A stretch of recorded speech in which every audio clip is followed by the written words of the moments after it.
For those of you that don't know me, I'm Grace's husband and Angela's father, Tommy Roberts.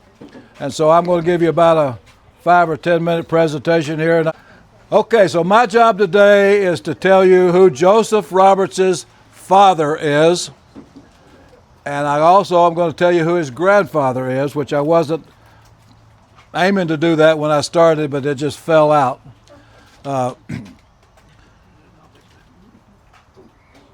I have to jump 2 creeks to get there.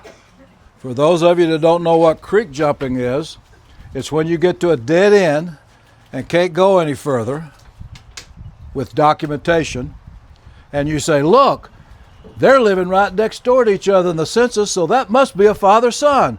And you jump over the creek and put it up on the internet. Be sure the creek you jump is very, very narrow. Don't be jumping the Mississippi River, because there's a lot of stuff on the internet that's just ridiculous because they don't work hard enough to try to find the documentation. I agree, when it gets back in the 1700s, it's harder and harder to find documentation. And it's okay every once in a while to jump a creek, but you need to put that on the internet too. I jumped a creek to get to here, and here's the creek I jumped, and let everybody know where you're at. So I'm here to tell you who the daddy is and who the granddaddy is and probably who the great-granddaddy is. But I have to jump 2 creeks to get there, and I'm going to tell you exactly what the creeks were that I jumped. And if you want to jump them with me, that's fine. If you don't want to, that's fine. That's entirely up to you. I just want to make sure you know how I got there. So in this block tree here, here's the year groups over here from 1650 down to 1975 in 25-year segments, which is roughly what they think a generation is. So that's the time tree over there. Along the bottom is 31 individuals' names who have taken the Y700 DNA test, which is the best, most advanced Y DNA test on the market. And this is Roy Roberts over here from Tulsa, Oklahoma. I think Roy and I were the first 2 maybe that done that when we matched up and we got acquainted. Roy's not descended from Joseph, all the rest of us are. But Roy has been coming to the reunion since he and I got acquainted. This is Roy over here and his son Kyle. This is their line here. They've documented back to John. So these green names along the top here are the names where these people at the bottom think that they have good documentation back to that name. From that name on up, to get back to this common ancestor here, 12400, we've got some gaps. So that's where we're all after. 12400 is the common ancestor of all 31 of these people. I think he probably never left England, but we don't know. We don't have a clue. Here's Joseph, who's the forefather of 99% of us in here. And we've been looking for Joseph's father for quite some time. We were told by oral tradition that his father's name was William. We pretty much accepted that, but we have no documentation. But we have some naming pattern stuff which leads us to believe that that's correct.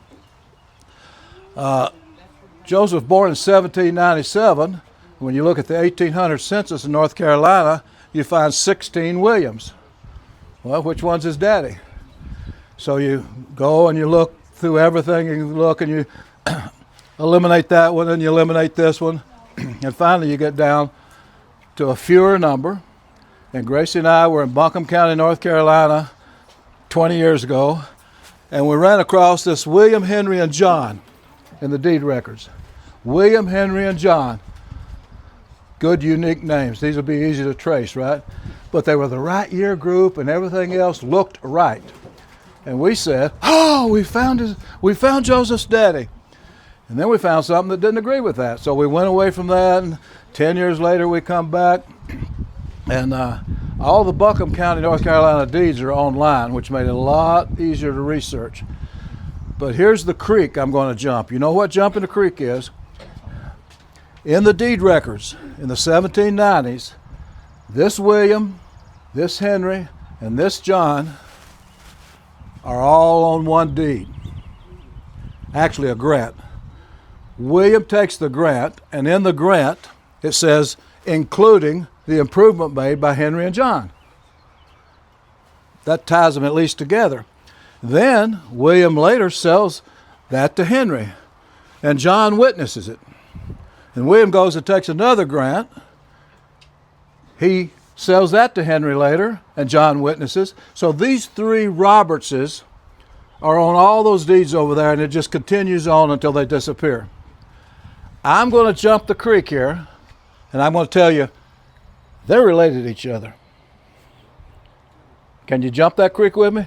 Those are related to each other. And all their land is side by side and all that, right? They're dragging chains for the surveyors for each other. So that's the first creek I'm going to jump. So we get there then. William, Henry, and John are related. Can I have another sip of that?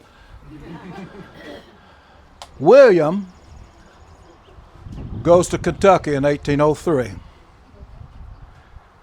These people take the DNA test down here, and they find out that they go back, and they know they go back to William. That's documented, right?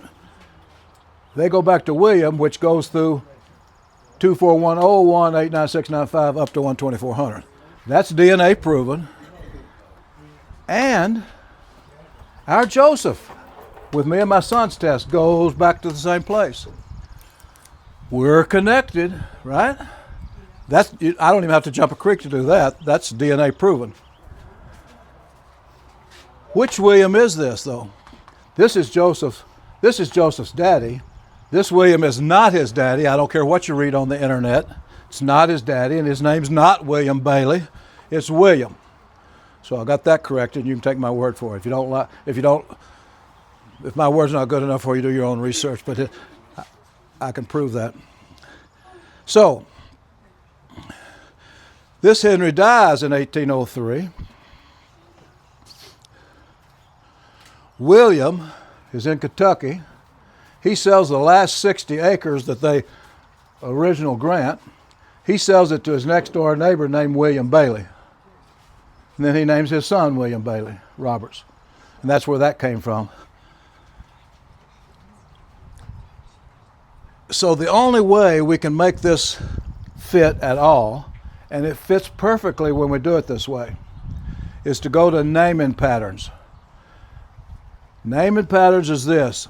In the 1700s and on up into the half of the 1800s, the first son was named for the father's father. The second son was named for the mother's father, and so on and so forth on down. A lot of families would follow the first son, and then they'd drop off after a while, and they didn't do it all. But there's a whole thing of that was the tradition. Now you say, why are you relying on that tradition, Tommy? Well, Joseph had 9 kids that reproduced. He also has 7 grandsons named Joseph. So I'm saying they followed that pattern. And I can go through the rest of them. Francis Murray named his first son William Joseph. White County William named his first son Henry. William over in Wayne County, Kentucky named his first son Henry. So since we believe the families followed that tradition, then we can create a supposition that says this could be the way it is. It's not proven, but I accept it as a fact that this William, the son of Henry, is Joseph's daddy. Henry also had another son named Henry, and White County William, I don't think there's anyone here today,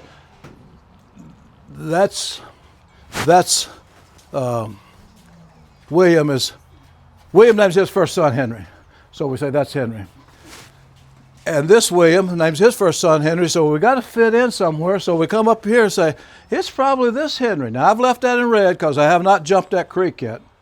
But the creek I've jumped is the one that makes this William and this Henry Joseph's daddy and granddaddy. It leaves open the question, where was this Henry born and where did he die and where's his grave at? And we're still working on that. I'm about 60-40. I think he's buried around here somewhere based on an obituary out of Missouri.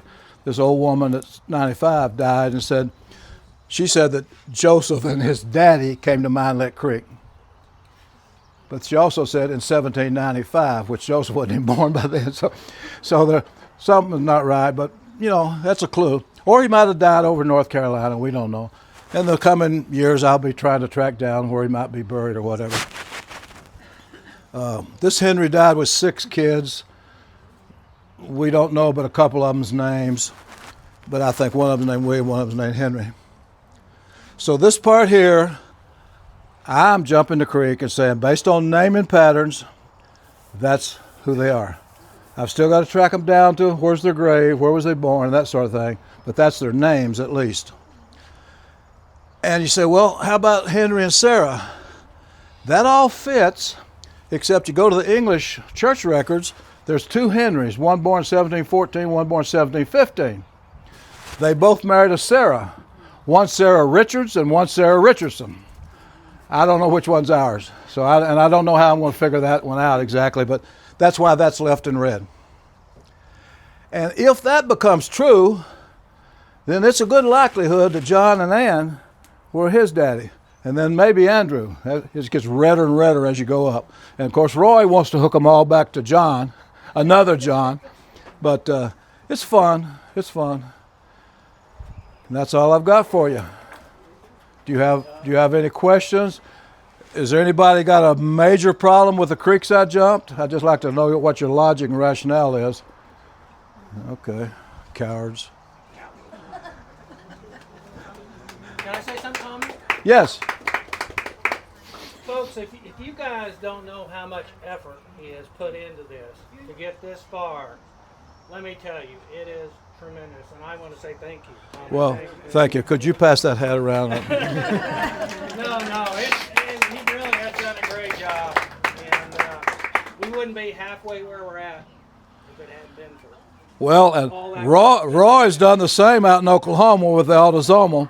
Roy's done all autosomal research. I do the Y, and every once in a while we don't agree, but basically his work is worthless. But anyway, I pacify him. No. Roy has done a tremendous amount of work, and I don't understand it, quite frankly. But he's comparing the Y DNA that I've done with the autosomal that he's done and predicting certain things further generations back. I